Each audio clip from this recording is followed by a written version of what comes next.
Aku kira TikTok itu isinya hanya orang-orang dengan goyangan aduhainya. Tapi ternyata ada cuplikan video para pejabat negeri juga. Ada yang tersorot kamera dengan kegiatannya, memperlihatkan aksi heroik, humor, hingga menyajikan talent yang berakhir dengan decakan kagum yang dilayangkan netizen. Ya begitulah, beraneka ragam. Kali ini ada video pendek dari TikTok yang bertebaran di berbagai media sosial lain. Video itu menampilkan aksi tantri kotak yang bernyanyi dengan powernya menghibur para penonton. Tapi kali ini warganet justru salfok dengan siapa drummer yang mengiringi tantri memainkan lagunya. Panggilan familiarnya Pak Bas, Menteri Pembantu Presiden dalam Pekerjaan Umum dan Perumahan Rakyat. Pak Bas itu salah satu unique man di pemerintahan Joko Widodo. Tapi jangan lupakan juga prestasinya dalam mewujudkan visi-visi sang presiden. Semangatnya dalam memajukan infrastruktur di negara tercinta tak terbendung bak Bandung Lautan Api tempo dulu. Penilaiannya tentang infrastruktur di Indonesia ini memang masih tertinggal jauh dari negara-negara maju di luar sana. Perlahan tapi pasti, Jokowi dan jajarannya menyicil kemajuan negara dari sekarang. Embung, jembatan, jalan tol, semua mulai tertata di 2 periodenya. Prioritas pembangunan tempat wisata pun dilakukan secara bertahap.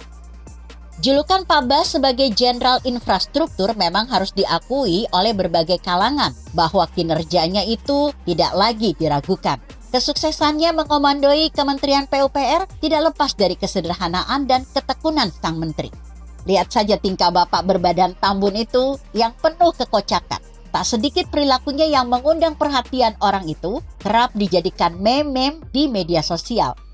Itu hanya sebatas hiburan saja, tidak melewati batas. Pak Bas sendiri sudah paham betul dengan basis netizen di negeri ini. Justru dari situlah ia juga banyak dikagumi berbagai kalangan. Dari anak muda yang ngefans dengan kehumoran Pak Bas, hingga para parubaya di luar sana yang menilai Menteri Jokowi satu itu kaya akan keberhasilan kinerjanya. Parubaya yang unik, aku sampirkan di pundaknya. Bermain drum bukan sekedar hobi, tapi juga sudah menjadi salah satu olahraga yang dilakukan olehnya di sela-sela kesibukannya. Jangan lupakan topi lusuhnya berlogo simbol PUPR yang menemani hari-harinya. Kalau sedang bertugas, dipakai dengan benar. Tapi kalau sudah beralih profesi, topinya diputar ke belakang. Sudah macam anak gaul zaman now banget gitu. Saking kesal dengan topi lecek si bapak itu, istrinya coba-coba untuk menyembunyikannya agar tidak dipakai lagi. Tapi niatnya tidak sampai, Pak Bas justru marah yang pada akhirnya topi itu masih bertengger cantik di kepalanya. Kemarahan sang istri tidak berefek bagi sang suami. Sesayang itu dengan barang legendarisnya.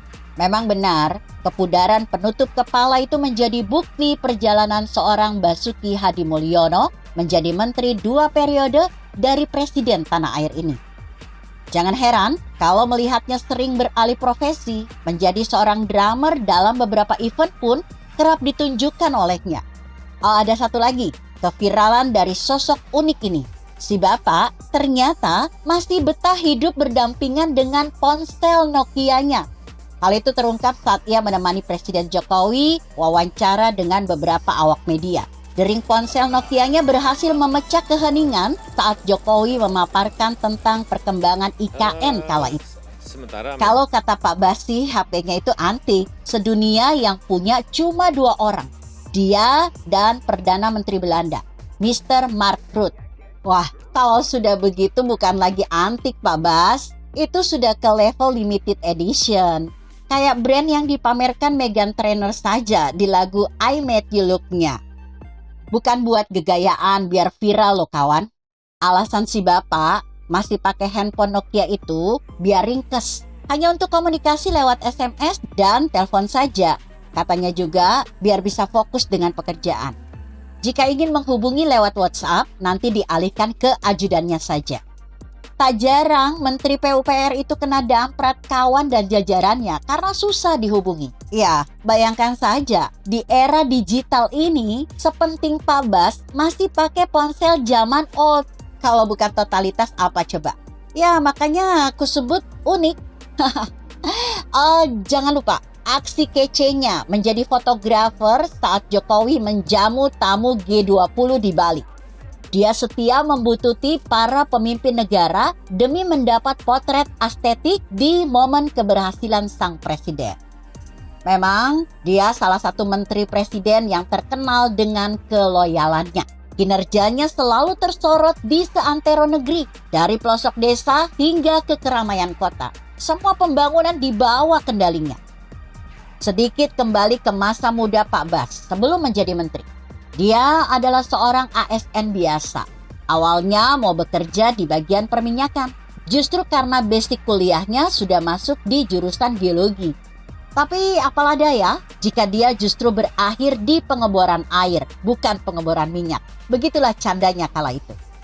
Rezekinya ditempatkan dalam pembangunan. Hingga kini sukses menjadi seorang menteri di era Jokowi. Semua itu tak lepas dari usaha dan doanya selama ini. Ya begitulah seharusnya seorang pejabat. Sederhana, gak usah neko-neko. Apalagi sampai kehausan akan jabatan dan kekuasaan. Hingga terkesan norak. Bukan seorang wakil rakyat beneran dong kalau gitu. Ya, Pak Bas inilah salah satu percontohan dari seorang menteri keren zaman now. Begitu kira-kira. Artikel ini ditulis Nikmatul Sugianto yang disadur dari kompasiana.com dengan judul Kece Badainya Pak Bas, Menteri Andalan Jokowi. Bagaimana menurut Anda? Jika Anda berpendapat lain, tuliskan komentar Anda di bawah ini. Saya Emma Karisma 90.